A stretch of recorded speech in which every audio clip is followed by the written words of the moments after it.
Olá, nós estamos começando aqui no canal da gente mais uma edição, mais um programa Interativa na TV, trazendo a versão impressa da revista Interativa aqui para o canal 15, também as nossas redes sociais, também aqui no canaldagente.com.br e também no revista Interativa. .net. A segunda edição, já circulando, da revista Interativa e traz como tema do mês as crianças que trocam os brinquedos tradicionais por tecnologia.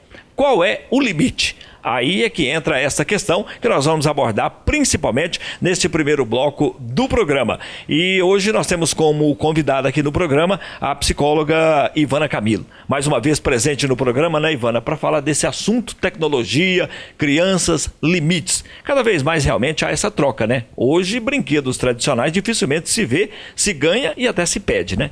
É verdade, Charles. Então, mas primeiramente agradecendo mais uma vez o seu convite, né? E para falar de temas que são atuais e importantes. A tecnologia, ela é um caminho sem volta, né? Sabemos disso, não precisamos debater tanto sobre isso. Porém, tem que ter limite, sim. A gente já começa pensando sobre a questão da idade, né? Se a gente for começar a refletir hoje e observar como que está acontecendo, a que idade você já começa a perceber uma criança com um tablet, com um iPad? A partir de qual idade? É muito comum a gente perceber, inclusive bebês com menos de um ano, quando já começa a conseguir segurar alguma coisa, ou no próprio carro, né? Hoje existe muita facilidade, se coloca lá no banco traseiro, né? O videozinho para entreter a criança, que é uma providência para os pais, né? A gente sabe que uma viagem longa, um momento estressante do trânsito, isso tudo auxilia muito os pais, né? Para tranquilizar a criança, tendo em vista que nós estamos num mundo moderno, cheio de situações que os pais tendem a querer se adaptar da melhor forma. Isso não está errado. O que está errado é o que a gente está colocando aqui nesse tema, é o limite, é a dose.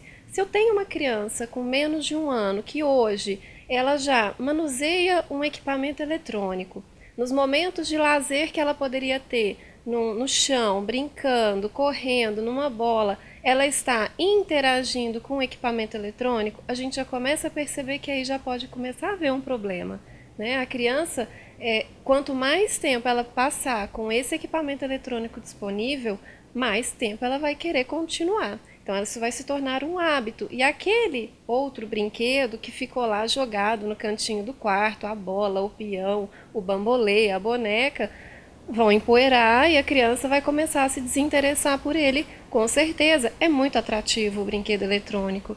É o barulho, é a mudança de tela, é a possibilidade da interação com o joguinho. São tantos atrativos que aquele outro que ele precisa, exige mais dele, né, que ele precisa se interagir mais, ele acaba tornando meio chato, meio inconveniente, ele vai querer preferir mesmo o eletrônico. E essa atração, ela acontece de uma forma, assim, extraordinária, né? Vamos usar uma palavra aqui, que talvez nem seja a palavra certa, mas talvez sim, até viciante, né? A criança e até adolescentes, adultos também, e acontece muito, quer dizer, ele entra naquilo ali e não consegue sair mais, né? Não há problema em usar a palavra vício de maneira pejorativa neste caso, né? Talvez a gente compreenda que vício é aquele hábito que você não consegue abrir mão dele, né? Então, existem vícios bons, existem vícios ruins, né? Que são hábitos que você não consegue abrir mão. Onde que ele torna um problema? É a hora que aquilo passa a te controlar, né? Aquilo passa a ser mais importante para você do que qualquer outra coisa. Aí sim é o vício que começa a tomar conta de um comportamento inadequado, no momento inadequado, né? Então as crianças, elas são muito fáceis da gente colocar nela hábitos e aprendizados, né, que ela vai ficar com aquilo muito arraigado no desenvolvimento dela. E aí dificilmente o pai vai conseguir fazer aquele corte de maneira natural. Vou dar um exemplo, talvez não seja uma semelhança tão próxima, mas vamos imaginar a criança que chupa bico, né? É um vício, é um hábito, a gente insere o bico lá num determinado momento que a criança precisa daquele objeto de transição para sair do mamar, para sair do chorinho antes de dormir, né? E a gente vai lá, né? A mãezinha, super preocupada em dar um bem-estar para a criança, a gente insere o bico, né? É um objeto de transição perfeitamente usado, comum, a gente pode escolher qual que é o melhor, o ortodôntico, enfim, a gente vai lá e insere aquilo. Quando você percebe, a criança já não consegue mais ficar sem aquele objeto, né? Então ele passa a fazer parte da vida dela. Vamos voltar no exemplo do tecnologia, né?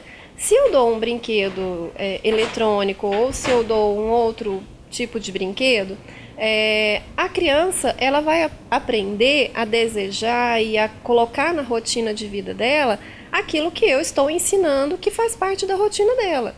A criança ela é suscetível à orientação do pai, né? Então aquilo vai tornar um hábito não somente por vontade própria, mas também por aquilo que eu estou incentivando ela a fazer. Então, o eletrônico ele vai sim ser inserido nessa rotina de brincadeira da criança e pode se tornar um vício, porque, poxa, foi através do meu cuidador principal que eu recebi esse objeto. Ele faz parte para mim, meu entretenimento nos momentos que eu vou ficar mais sozinho, no momento em que eu vou precisar fazer uma distração. Então, logo, isso é bom, isso é legal. E aí, em outros momentos, eu não vou precisar mais do meu cuidador. Eu mesmo vou lá e pego, eu mesmo vou lá e aquilo começa a fazer parte da minha rotina, do meu hábito e com certeza vira uma coisa viciante. Os pais que hoje ainda não têm, né, a criança com acesso a essa tecnologia, bebês na verdade mesmo, de 1 mês, 2 meses, alguma coisa assim, ou que ainda a esposa ainda está grávida, que providência tomar? O que eles podem já buscar em termos de orientação, já se prevenirem e se precaverem com relação a essa questão? Eu costumo falar muito para alguns pais que já pedem socorro com relação a isso, né? Que é assim, você se lembra do que você brincava quando era criança, né? Nós temos uma geração de pais hoje que estão sendo pais muito cedo, né? Ou temos duas polaridades, né? Tanto os pais que estão sendo pais muito cedo, em função de uma adolescência e que, né, não foi tão bem orientada, mas uma outra polaridade de pais que estão sendo pais mais tarde, por conta do trabalho, da formação, né? Buscando cada vez mais se formarem, estabelecer uma família, enfim. Então nós temos essas duas polaridades, né? Nós temos o pai jovem e o pai mais adulto que, de certo modo, quando chega um filho em casa, ele já está numa idade um pouco mais cansado e a disposição muda. No outro lado, na outra polaridade, você tem um recém-jovem, né, quase saindo ali da sua adolescência, que está chegando uma criança ali para ele cuidar, né, e com muito pouca experiência. Talvez a infância dele esteja mais próxima, né, ali para ele lembrar o que é que ele fazia, o que ele brincava. Porém, o grau de maturidade é muito diferente. Então, aquilo que aquele jovem está preparado para oferecer para o filho não é o mesmo que a outra polaridade dos pais mais adultos tem a oferecer, né? Então a maturidade ali naquele momento vai fazer toda a diferença. Então quando a gente joga isso para os pais, né? Fala, olha, vamos recordar do que você brincava.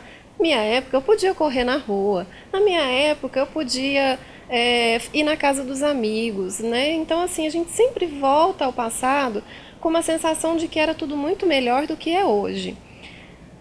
Tem razão em alguns pontos da violência, da segurança, sim. Mas isso é uma coisa que a gente faz com várias coisas na vida da gente. Parece que tudo que está mais no passado é mais gostoso do que o presente, né? Porque o presente exige mais da gente, né? É o momento que a gente está vivendo.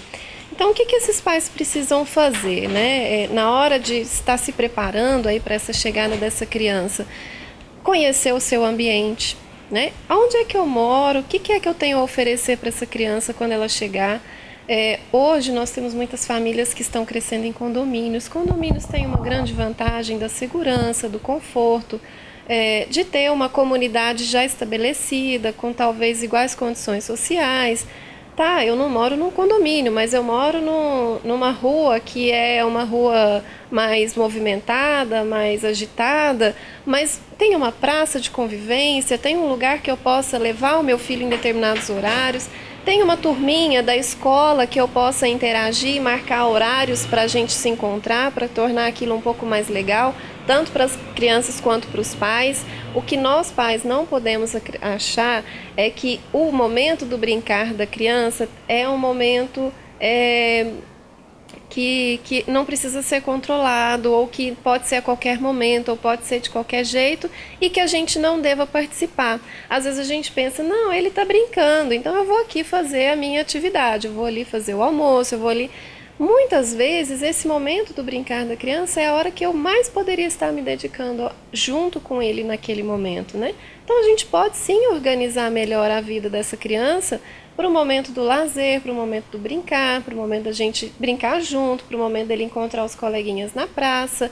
Ainda existem muitos recursos, os clubes, as praças, os shoppings, enfim, a gente tem que se adequar ao mundo de hoje, né? A gente não pode deixar o menino sair correndo na rua, brincar de bete, brincar de bola de gude, mas a gente tem outros recursos sim, é a adaptação ao mundo atual.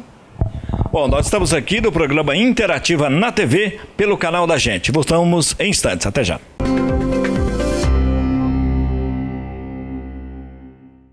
Interativa na TV, de volta aqui pelo canal da Gente, e nós estamos conversando a respeito da segunda edição da revista Interativa, que já está circulando. Você pode adquirir a sua, e aliás, adquirir não, né? Gratuita distribuição, você pode até mesmo nos pedir pelo nosso e-mail e também pelo Facebook. Bom, a equipe do Interativa na TV esteve nessa semana prestigiando a inauguração do novo espaço da APP, que é a Associação dos Profissionais de Propaganda. Confira.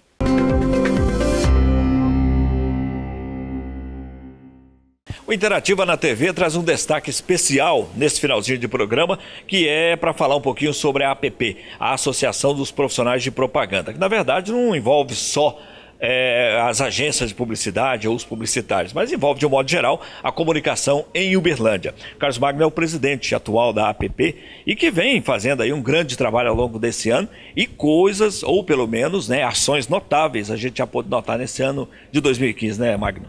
Ok, na verdade é o seguinte, é um grupo de diretores, né? A APP tem essa felicidade de ter vários que colaboram, né? Então, assim, quando a gente vê os eventos igual o Fórum, a Missão Nova York, porque teve muita gente que carregou junto, né? Então, esse é um dos motivos do sucesso da entidade. Primeiro porque, assim, é uma categoria, igual você falou, da comunicação, que é muito unida, são pessoas apaixonadas pela profissão, né? Que fazem com muito prazer. E não só agências, né? Principalmente veículos, fornecedores e também os anunciantes. Então muito bem, estamos num ano legal. Na verdade, isso tudo nós estamos colhendo um planejamento que foi plantado há 7, 8 anos atrás. E é por aí, agora vamos preparar 2016, né? Esse ano de 2015, o grande momento foi a vinda do Washington Oliveto aqui em Uberlândia? Acho que foi um dos, né? Nós fizemos uma feijoada com muito sucesso, né? Talvez tenha sido uma das melhores em números, assim, de resultados, satisfação. A missão para Nova York foi fantástica, foi um evento, né, brilhante. Os cursos, né, acho que assim, tudo que a gente tem feito.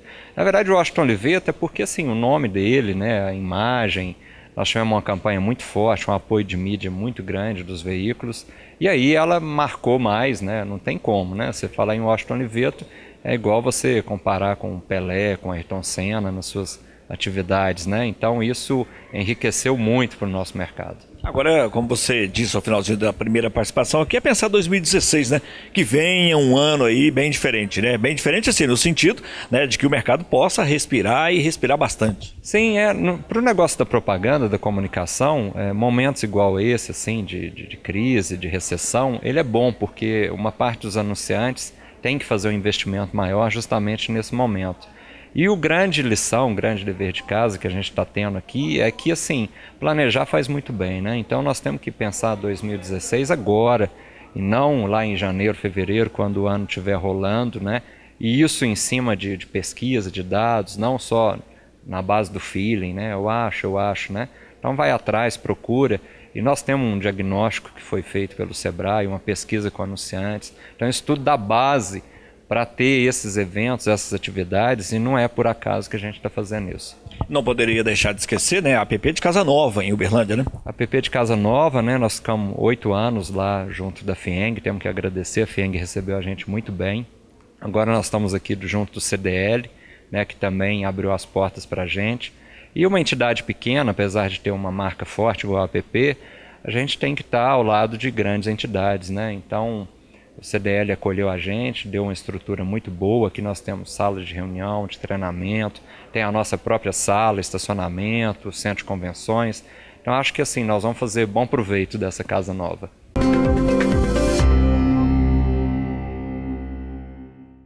É o Interativa na TV, de volta com você aqui pelo canal da gente. Nós estamos falando com a psicóloga Ivana Camilo e no primeiro bloco, né, nós falamos com ela a respeito de tecnologia, limites para as crianças. E uma questão, né, inclusive a minha esposa, a Marli, sempre fala isso para os nossos filhos o seguinte: olha, focado em tecnologia, você deixa de ser sociável. Ou seja, perde do outro lado também, né? Esse contato humano, né, esse contato de conversa, de brincadeiras, acaba indo embora, né? Perde sim, é verdade. Hoje, apesar da gente ter essa nomenclatura redes sociais, talvez isso até gera uma certa tranquilidade nas pessoas de pensar que não, eu estou no meio social, eu estou nas redes sociais. No entanto, esse contato que é feito através da mídia social, ela é muito restrito à conversa fria, mais específica daquela determinada postagem, né? Vamos usar aqui os termos, então, que são utilizados, né? Eu posto uma foto de uma situação muito específica, aquilo não está condizendo com a minha realidade total, aquilo está chamando a atenção de uma determinada situação. Agora, vamos pensar o que é o social, esse momento social que a gente precisa na interação com o outro, na interação real, o que traz isso de benefício para nós? Formar um elo de amizade, fortalecer esse elo depende muito do grau de conhecimento que eu tenho do outro. A rede social, ela não permite que eu conheça aquele outro que está do outro lado de maneira integral. Eu acho que eu posso confiar nele porque ele é amigo de um amigo meu. E eu vou lá e coloco ele na minha rede e aquilo, né, gera uma sensação de amizade. Fica muito bacana a gente pensar que nós temos 300, 900 amigos na nossa rede social. Mas agora vamos pensar, para que serve esse momento que a gente está formando esse elo de confiança com um amigo, com uma pessoa, formando esse lado social? Nas horas, principalmente nas horas difíceis, né? Na hora que você precisa contar com uma pessoa, que você precisa partilhar uma coisa mais íntima, mais complicada, e é onde a gente começa a se esbarrar nas dificuldades, se sente sozinho, se sente sem apoio, se sente vulnerável. Olha, poxa, mas parece que eu tenho tantos amigos e agora na hora que eu mais preciso eu não tenho ninguém, né? A culpa não é da mídia social. A mídia social faz o papel dela de tornar a sua distância um pouco mais estreita, para você poder ver amigos distantes, ver parentes, mas isso não quer dizer que o outro lado não precisa ser bem feito, né? Muita gente hoje já utiliza as redes sociais para pessoas muito queridas, que estão muito distantes, para manter contato. Isso é muito bacana porque houve o antes, houve a interação pessoal antes. E aí aquilo se torna muito mais intenso. Se programa viagens juntos, se bate um papo legal fora mesmo ali daquela mídia social. A gente não perde o acompanhamento da vida do outro, né? Mas o importante é que a gente já tenha feito isso antes. Se não fez antes, que a rede social então te possibilite fazer depois, né? Se você conheceu aquela pessoa via rede social, seria bacana também você saber que grau de intimidade existe ali. Se é somente um amigo de internet, ok, não tem nada contra. Vamos manter a nossa rede social aberta, disponível, vamos conhecer pessoas, mas vamos lembrar que é importante cultivar as amizades presentes, as amizades pessoais mesmo, que você vai poder contar com elas nas horas que você sentir aquele vazio, né? Que hoje é uma coisa que é muito comum da gente sentir. Você olha no Face da pessoa, né? Lá, por exemplo, ela tem lá 1000 amigos, 900 amigos, e de repente ela coloca lá uma postagem se sentindo muito só, se sentindo muito triste, se sentindo... E não passa daquilo, né? E aí? que nós podemos fazer em relação a isso, né? Então, é esse cuidado que nós precisamos ter, que as mídias sociais nos proporcionam os benefícios e nós temos que tomar conta das coisas que realmente são importantes para nós. Inclusive na própria edição da revista, né, nós temos uma página da revista aqui que foi citada essa questão. Antigamente, para se adquirir um conhecimento ou até ir atrás, né, tinha uma biblioteca imensa, tinha que ler livros e mais livros, talvez, para chegar numa questão. Hoje não, hoje é muito fácil, né? Então essa facilidade auxilia e dá velocidade até ao mundo moderno. Mas antigamente, hoje, né, quem tem aí 30, 40 anos de idade, se lembra muito bem disso, né? Se lembra dessa questão. E que era muito bom, muito gostoso, né? Era uma forma da gente buscar o conhecimento que gerava na gente muita curiosidade, né? Era um empenho diferente que nós tínhamos que ter. Primeiro que eu tinha que sair da minha casa, ir a uma biblioteca, então já tinha esse deslocamento. Chegar na biblioteca, aquela infinidade de enciclopédias e livros, já talvez bem desatualizados, né? Então informações de 20, 30 anos atrás. Talvez em revistas mais atuais a gente poderia encontrar alguma informação mais recente. E hoje, muito oposto disso. Você digita lá uma pesquisa que acabou de ser editada, já está lá, né, disponível para você acessar. O que isso mudou de lá para cá também, na questão, além da facilidade, é a questão do que tipo de conteúdo está sendo provido ali, né? Nem todo conteúdo é confiável, a maioria, na verdade, não é. Hoje, quando a gente faz uma pesquisa de qualquer tipo de assunto, eu fiz essa experiência ontem, por acaso, pesquisando para um trabalho, e surgiram lá 92 mil assuntos relacionados ao tema que eu queria. Normalmente, na primeira página vem os principais, né? Aqueles que já foram mais pesquisados e que, por sinal, devem ser os mais confiáveis. Então, se você vai passeando, impossível olhar 92 mil conteúdos, né? Mas se você começa a passear da segunda página em diante, você já vai começar a ver que aquilo não vai te acrescentar em nada. São assuntos que foram puxados ali por um item que você digitou, mas que não tem nada a ver com o assunto final que você quer realmente tratar. Então, esse lixo eletrônico que está sendo produzido também está dificultando muito a gente gerar na nossa sociedade atual o interesse por coisas mais concretas, por coisas mais assim, pesquisa. Não é fácil você desenvolver uma sociedade pesquisadora, uma sociedade que seja interessada em conteúdos, né, de grande porte. A gente quer coisa mais rápida, a gente quer uma manchete, a gente quer um videozinho, a gente quer uma coisa já lá pronta, mastigada, né? E isso parece que está suficiente. E não é. Numa formação de base, numa formação que a gente precise de realmente conteúdo, tem que ter um esforço maior, né? A gente precisa sair daquele movimento de só procurar as coisas rápidas e na internet a gente só não conhece ainda os caminhos. Os pais precisam dar o exemplo, claro, sempre, né? O exemplo dos pais é o que a criança realmente vai seguir.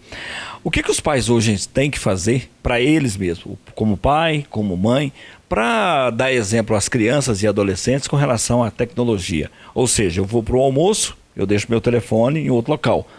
Eu vou passear, eu vou à igreja, eu vou a um outro local social, eu deixo o telefone dentro do carro ou até mesmo em casa. É por aí. Já seria um grande passo, né? Se os pais já conseguissem determinar momentos em que a família tem essa flexibilidade, já seria um grande avanço. O que a gente percebe hoje, ainda estamos no contrário disso, né? Se mistura o momento de lazer com a necessidade de estar inteirado ali com a minha mídia social, e aí aquilo vira uma bagunça. Então, o exemplo dos pais e a colocação de limites para o filho e para ele é fundamental. Não adianta eu dizer para o meu filho, olha, você só vai jogar no seu videogame 2 horas por dia, se eu passo no mínimo 8 horas conectada com o meu aparelho celular, né? Ele vai me questionar isso em algum momento, ou aquilo que eu estou tentando ensinar ele não vai cumprir, porque ele não vê esse exemplo em mim.